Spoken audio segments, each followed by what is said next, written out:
નમસ્કાર મિત્રો, શ્રી કૃપાલુ શૈક્ષણિક સંકુલ યુટ્યુબ ચેનલમાં આપનું હાર્દિક સ્વાગત છે।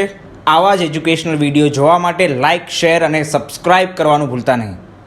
ધોરણ 11 માં આપણે હવે સરસ મજાના નિયમો ભણવાના છે। ગયા લેક્ચરમાં લાસ્ટ લેક્ચરમાં મેં કીધું કે હવે આપણે સંયોગીકરણના મુખ્ય 5 નિયમોની આપણે ચર્ચા કરવાની છે અને એક પ્રશ્ન મેં તમને આપ્યો હતો કે ભાઈ સંયોગીકરણના નિયમો કોને કહી શકાય। ઘણા બાળકોએ મને પ્રશ્નો લખી અને મોકલવાનો પ્રયત્ન કર્યો। બે ચાર બાળકોની વાત સાચી પણ છે અને જેને આવડી ગયું છે એને ખૂબ ખૂબ અભિનંદન। બાકી હું અત્યારે કહેવાનો છું, વાત બહુ સામાન્ય છે। હવે આપણે સંયોગીકરણના નિયમો ભણવાના છે, પણ સંયોગીકરણ એટલે શું એને આપણે જો સમજીએ તો કોઈ પણ બે કે બે કરતા વધારે તત્વો ભેગા થાય સંયોજન, અને કંઈક નવું જ સંયોજન ઉત્પન્ન કરે ને તો સંયોજન જે બનવાની ક્રિયા છે જેને અત્યારે આપણે રાસાયણિક પ્રક્રિયા કહીએ છીએ, ખરેખર એને સંયોગીકરણની ક્રિયા કહેવાય। રાસાયણિક પ્રક્રિયા હમણાં શબ્દ આવ્યો, બાકી પ્રાચીન સમયમાં અત્યારે જેને આપણે રાસાયણિક પ્રક્રિયાઓ કહીએ છીએ એ પ્રાચીન સમયમાં એને સંયોગીકરણની ક્રિયાઓ કહેવાય। સંયોગીકરણની ક્રિયા એટલે કશું જ નહીં, રાસાયણિક પ્રક્રિયા। બે કે બે કરતા વધારે તત્વો ભેગા થાય અને ચોક્કસ કંઈક સંયોજન બનાવે કોઈ રાસાયણિક પ્રક્રિયા થઈ, સંયોગીકરણની પ્રક્રિયા થઈ। ઘણા વૈજ્ઞાનિકોએ જાજી બધી આવી પ્રક્રિયાઓનો અભ્યાસ કર્યો તો એને પ્રક્રિયાઓમાં કંઈક નિયમો જોવા મળ્યા અને પ્રક્રિયાઓમાં કંઈક નિયમો જોવા મળ્યા અને એ જે પ્રક્રિયાઓ છે એને અત્યારે આપણે પ્રક્રિયાઓ કહીએ છીએ, બાકી એને કહેવાય રાસાયણિક સંયોગીકરણની ક્રિયા। અને એમાં જે નિયમો જોવા મળ્યા એને કીધા સંયોગીકરણના નિયમો, અને 5 નિયમો છે। હાલ ટૂંકમાં કહીએ ને તો એમ કહી શકાય કે રાસાયણિક પ્રક્રિયાઓમાં જોવા મળતા જે નિયમો છે ને એને સંયોગીકરણના નિયમો કહેવાય। અત્યારે કેવું તેમ કેવું કહી શકાય રાસાયણિક પ્રક્રિયાના નિયમો। અત્યારે જેને આપણે રાસાયણિક પ્રક્રિયા કહીએ છીએ ને પ્રાચીન સમયમાં એને સંયોગીકરણની ક્રિયા કહેતા। તો એ સંયોગીકરણની ક્રિયા એટલે કે રાસાયણિક પ્રક્રિયા, એમાં જે બેઝિક નિયમો વૈજ્ઞાનિકોને જોવા મળ્યા, મારી તમારી સમક્ષ નિયમ મૂક્યા, બસ એ નિયમોને કહેવાય સંયોગીકરણના નિયમો, અથવા એને કહી શકાય રાસાયણિક પ્રક્રિયાના નિયમો। રાસાયણિક પ્રક્રિયાના નિયમો આ બે એક જ છે।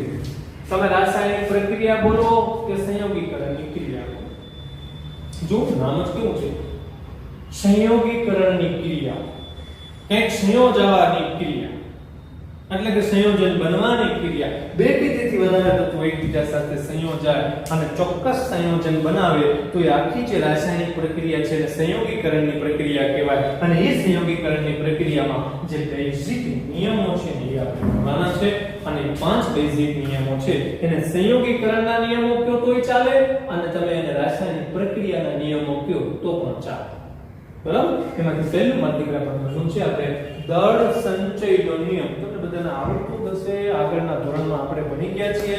દળ સંચયનો નિયમ એન્ટોની લેવોઝિયરે રજૂ કર્યો હતો 1789 માં, બરાબર। બુકની અંદર લગભગ એની તારીખ આપેલી છે 1789 ની અંદર એ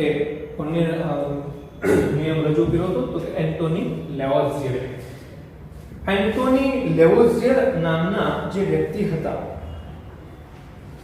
એમણે આ દળ સંચયનો નિયમ આપ્યો, એટલે એની એક વાત કરી। તો એમણે શું વાત કરી એ વાત કરી, ચર્ચા કરી। જો દળ સંચયનો નિયમ એનો મતલબ કે દળ સંચવાયેલું રહે, દળ સંચયનો નિયમ મતલબ દળ સચવાયેલું રહે। માનો કે એનો કહેવાનો તાત્પર્ય એટલું હતું કે તમે કોઈ પ્રક્રિયામાં પ્રક્રિયકો લ્યો એટલે તમને પ્રક્રિયા થશે, સંયોગીકરણની ક્રિયા થશે અને નિપજ મળશે। એને પ્રક્રિયકોનું વજન કે પછી નિપજોનું વજન કે એમાં જે ઊર્જાના ફેરફારો થયા એનો અભ્યાસ કર્યો। ખાસ કરીને એન્ટોની લેવોઝિયરે દહન પ્રક્રિયાનો અભ્યાસ કર્યો। બુકની અંદર લખેલું છે કાળજીપૂર્વક એમણે દહન પ્રક્રિયાઓનો અભ્યાસ કર્યો એન્ટોની લેવોઝિયરે, અને પછી દળ સંચયનો નિયમ સૂચવ્યો।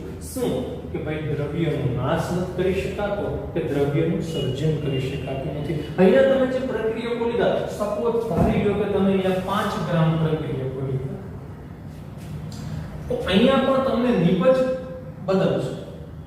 નિપજ મળી એટલે પદાર્થ બદલી જશે, પણ એ હશે તો 5 ગ્રામ.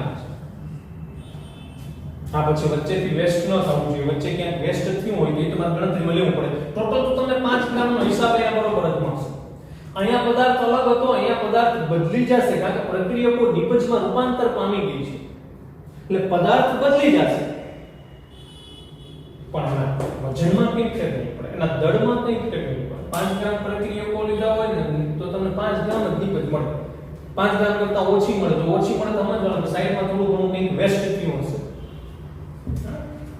આપણે કેમ શાકભાજી સુધારીએ, 1 કિલો શાક લઈને આવીએ માર્કેટમાંથી, માનો કે 1 કિલો આપણે કઈ વસ્તુ શાકભાજી લઈને આવીએ તો વેસ્ટ નથી નીકળતું એમાંથી, એમને સુધારે કરે મમ્મી ત્યારે વેસ્ટ નીકળે છે, ખબર? એમ જો કઈ વેસ્ટ નીકળે તો વાત અલગ છે, થોડું ઘણું બીજી કઈ બની જતું હોય તો વાત અલગ. બાકી જો કઈ વેસ્ટ ન થતું હોય તો જેટલા પ્રક્રિયકો લીધા હોય એટલી જ તમને નિપજ મળે. પ્રક્રિયકો નિપજમાં રૂપાંતર પામ્યા પણ દળમાં કઈ ફેર પડશે નહીં, એટલે કે દ્રવ્યનું સર્જન પણ કરી શકાતું નથી કે દ્રવ્યનો વિનાશ પણ કરી શકાતો નથી. વિશ્વમાં દ્રવ્યનો જથ્થો અચળ છે. બહુ મોટો નિયમ છે, બુકની અંદર નાનો એવો લખ્યો એટલે નાની રીતે કહી દઉં, બાકી આની સમજૂતી બહુ મોટી થાય. એકાદ કલાક જેવું અહીંયાથી બોલું ને ત્યારે તો પણ એમનું ખૂટે નહીં, એટલું બધું એની સમજૂતી છે. પણ આપણી બુકની અંદર નાનું એવું આપ્યું છે, તમારે એટલું યાદ રાખવાનું કે આ દ્રવ્ય છે. તમે એટલું યાદ રાખો કે દુનિયાનો એક કણ છે ને, દ્રવ્યનો એક કણ આપણે બનાવી શકતા નથી કે એનો નાશ કરી શકતા નથી, બસ માત્ર આપણે એના સ્વરૂપો બદલી છે. આ માર્કર પેન છે એનું ઓગાળી નાખો એટલે દ્રવ્ય ઓગળી જશે, એમાંથી કંઈક બીજું બનાવી એટલે પાછું ઓગાળીને એમાંથી કંઈક બીજું બનાવી, સંપૂર્ણ રીતે આનો નાશ ન કરી શકાય. તમને એમ થાય છે સળગાવી દેવ તો એ દ્રવ્યની જે ઊર્જા છે ને એ ઉષ્મા ઊર્જામાં રૂપાંતર પામી જશે, તો પછી સર્વોત્તમ નિયમ આવી જશે, ઊર્જા સંચયનો નિયમ. આપણે ઉષ્માગતિશાસ્ત્રની અંદર ભણશું 11 આજ ભણવાનો બાકી છે. વિશ્વમાં કુલ ઊર્જાનો જથ્થો અચળ છે, એનું સર્જન કે વિનાશ શક્ય નથી. માત્ર એક ઊર્જાનું બીજી ઊર્જામાં રૂપાંતર કરી શકાય. આના રિલેટેડ છે, આના જેવો જ છે. આ એમ કહે છે કે દ્રવ્યનો, વિશ્વમાં દ્રવ્યનો જથ્થો અચળ છે, નથી તો દ્રવ્યનું આપણે સર્જન કરી શકતા, કે નથી તો દ્રવ્યનું આપણે નષ્ટ કરી શકતા. દ્રવ્યનું સર્જન કે વિનાશ શક્ય નથી. વિશ્વમાં કુલ દ્રવ્યનો જથ્થો અચળ છે. એન્ટોની લેવોઝિયર દળ સંચયના નિયમમાં આપણને કહે છે, બરાબર? કે પ્રક્રિયકોનું તમે જેટલું દળ લીધું હશે ને, નિપજનું દળ પણ તમને એટલું જ મળશે, કારણ કે દ્રવ્યનું સર્જન તમે અહીંયા 5 ગ્રામ લ્યો તો એમાંથી 6 ગ્રામ નિપજ ન મળે, તો તમે દ્રવ્યનું સર્જન કેવું કર્યું? અહીંયા તમે 5 ગ્રામ લ્યો તો અહીંયા 4 ગ્રામ ન મળે. 4 ગ્રામ મળે તો કંઈક સાઈડમાં ગયું હશે, પણ સાઈડમાં કંઈ જાતું નથી, વેસ્ટ કંઈ જાતું નથી, તો ઓટોમેટિક અહીંયા 4 ગ્રામ ન થઈ જાય, દ્રવ્ય ઓટોમેટિક નષ્ટ ન થાય. આવું કહેવા માંગે છે એન્ટોની લેવિસ. બરાબર છે? એના પછી આપણે બીજો નિયમ જોશું. શબ્દોથી તમે યાદ રાખજો કે દ્રવ્યનો દળ સંચયનો નિયમ. માત્ર બસ મેં યાદ રાખવાનું છે કે દ્રવ્યનું સર્જન નથી કરી શકાતું કે દ્રવ્યનો વિનાશ પણ કરી શકાતો નથી.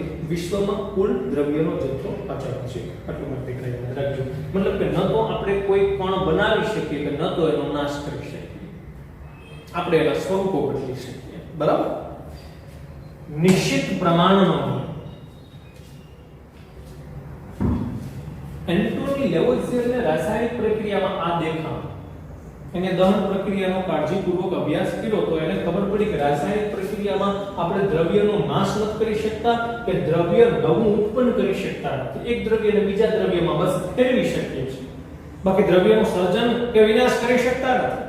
આવું એને રાસાયણિક પ્રક્રિયાઓ, જાજી બધી પ્રક્રિયાઓનો, રાસાયણિક પ્રક્રિયા, પછી ભૌતિક પ્રક્રિયાઓ, ઘણી બધી ટૂંકમાં પ્રક્રિયાઓ, બરાબર?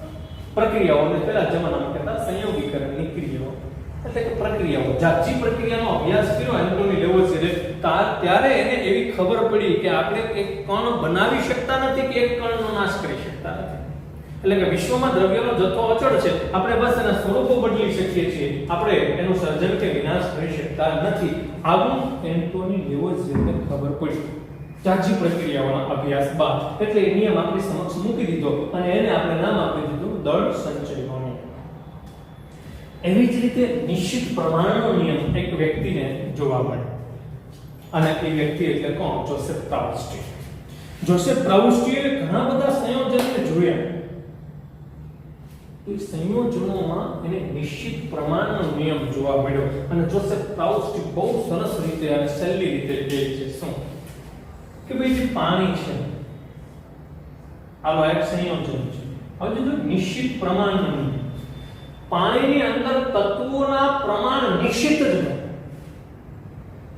સોરી ફરી પાછું સંયોજનમાં આ સંયોજન છે. સંયોજન તરીકે તમે શું લીધું? પાણી.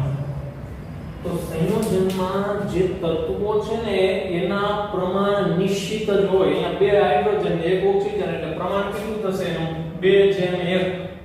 હાઇડ્રોજન 2 ને ઓક્સિજન 1 એટલે પ્રમાણ થશે 2:1. હવે પાણી તમે અમેરિકાથી લઈ આવો, પાણી તમે ઇન્ડિયાનું રાખો, કે પાણી તમે હિમાલયમાંથી લઈ આવો કે એટલાન્ટિક મહાસાગરમાંથી લઈ આવો, ગમે તે તમે પાણી લઈ આવો, પાણી હોવું જોઈએ તેમાં હાઇડ્રોજન અને ઓક્સિજન આ નિશ્ચિત પ્રમાણમાં જ હશે. 2 હાઇડ્રોજન 1 ઓક્સિજન હતો. પછી પાણી અમેરિકાનું હોય ત્યાં હાઇડ્રોજન વધી ન જાય, ઓસ્ટ્રેલિયાનું પાણી હોય તો ઓક્સિજન વધી ન જાય. તમે પાણી ગમે ત્યાંથી લઈ આવો, એમાં રહેલા તત્વો નિશ્ચિત પ્રમાણમાં જ હોય. અને સંયોજન, પાણી એક સંયોજન છે. એવું તમે કોઈ પણ સંયોજન લઈ લો, માનો કે મિથેન. મિથેન છે તો મિથેનમાં એક કાર્બન છે અને 4 હાઇડ્રોજન છે. પ્રતિક્રિયા જોઈ શકો. હવે મિથેન તમે ગમે ત્યાંથી લઈ આવો, તમે ઇન્ડિયાનો મિથેન જુઓ કે દુબઈનો મિથેન જુઓ કે ગમે ત્યાંનો મિથેન તમે લઈ આવો, એમાં એક કાર્બન ને 4 હાઇડ્રોજન જ હોય. મિથેન એક સંયોજન છે. એ સંયોજનમાં તત્વોનું પ્રમાણ નિશ્ચિત જ છે, બદલે. અમેરિકામાં જાવ એટલે મિથેનમાં કાર્બન 2 નો થાય તો ઇથેન દીધે. મિથેનમાં એક જ કાર્બન હોય ગમે ત્યાં તમે જાઓ અથવા ગમે ત્યાં તમે સેમ્પલ લઈ આવો. આમ દુનિયાનું કોઈ પણ સંયોજન હોય એમાં તત્વો છે ને, જે આ તત્વો એનું પ્રમાણ નિશ્ચિત જ હોય અને નિશ્ચિત પ્રમાણનો નિયમ કહેવાય. અને આવું દુનિયાની અંદર સૌપ્રથમ કહેવાયા હતા કોણ? જોસેફ પ્રાઉસ્ટી. એક સરસ વાત કરી છે બુકની અંદર જે ઉદાહરણ કર્યું છે કે તમે કોપર કાર્બોનેટ લો, તેમાં 3 તત્વો છે. કોપર છે, કાર્બન છે અને ઓક્સિજન છે. હવે કુદરતમાંથી આ તમે લઈએ, પ્રકૃતિમાં કોપર કાર્બોનેટ હોય, ખનિજ સ્વરૂપે હોય, તો એ ખનિજ સ્વરૂપે જે કોપર કાર્બોનેટ છે એ તમે લઈ આવશો ખોદીને ક્યાંકથી કુદરતમાંથી, તો એમાં તમને કોપરનું પ્રમાણ કેટલું જોવા મળશે? તો કે એમાં કોપર જોવા મળશે તમને 51.35% જેટલો જોવા મળશે કોપર. તમે એમની અંદર કાર્બનને ચેક કરશો તો 38.91% જેટલો તમને જોવા મળશે. 38.91% જેટલો. ઓક્સિજનને તમે ચેક કરશો તો 9.76% જોવા મળશે. 74 74 થાય સાથે ચોગડે મને ઇંગ્લિશ ગુજરાતી બનાવવું છે તકલીફ પડશે, પણ તમને 9.74 જેટલો ઓક્સિજન એમાં જોવા મળશે. બરાબર? કુદરતમાંથી તમે લઈ આવ્યા, તમને કોપર કેટલું જોવા મળ્યું? પાછા આપણે અહીંયા લખી નાખીએ છીએ. કોપર આપણને કેટલું જોવા મળશે? તો કે ભાઈ 51.38% જેટલું તમને એમાં કોપર જોવા મળશે. બરાબર? બુકની અંદર લખ્યું છે, તમે જોઈ શકશો. બુકની અંદર છે, સોરી 35%, 38 નહીં. કાર્બન કેટલું જોવા મળશે? તો કે તમને 38.91% જેટલું જોવા મળશે અને આ 9.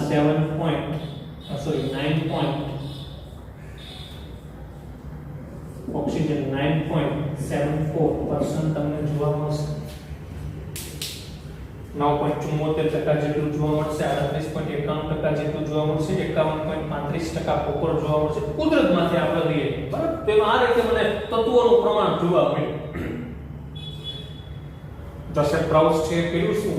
પછી કોપર કાર્બોનેટ કુદરતમાંથી લઈ આવી એમાં તત્વોનું ટકાવાર પ્રમાણ જોયું તો આ રીતે એને જોવા મળ્યું. ત્યારબાદ એમને પ્રયોગશાળામાં બનાવ્યું કોપર કાર્બોનેટ. આનું આ જ સંયોજન પ્રયોગશાળામાં કૃત્રિમ રીતે બનાવ્યું અને પછી એમાં આ જ તત્વોનું પ્રમાણ ચેક કર્યું તો એની અંદર પણ કોપર કેટલું જોવા મળ્યું તો કે જેટલું એને કુદરતી નમૂનામાં જોવા મળ્યું કેટલું 51.35%. બરાબર 51.35% કોપર જોવા મળ્યું. એની અંદર એને કાર્બન કેટલો જોવા મળ્યો તો કે જેટલો કુદરતી નમૂનામાં હતો એટલો જ એની અંદર કાર્બન જોવા મળ્યો. કૃત્રિમ રીતે બનાવ્યું હતું એમાં પણ કાર્બન એટલો જ હતો, એમાં પણ ઓક્સિજન એટલો જ હતો. પછી જોસેફ પ્રાઉસ્ટીને ખબર પડી ગઈ કે સંયોજન કુદરતમાંથી મેળવો કે સંયોજન તમે કૃત્રિમ રીતે બનાવો, સંયોજન એક જગ્યાનું હોય કે સંયોજન બીજી જગ્યાનું હોય, સંયોજન એક જ હોય, સંયોજનને બદલવું નથી.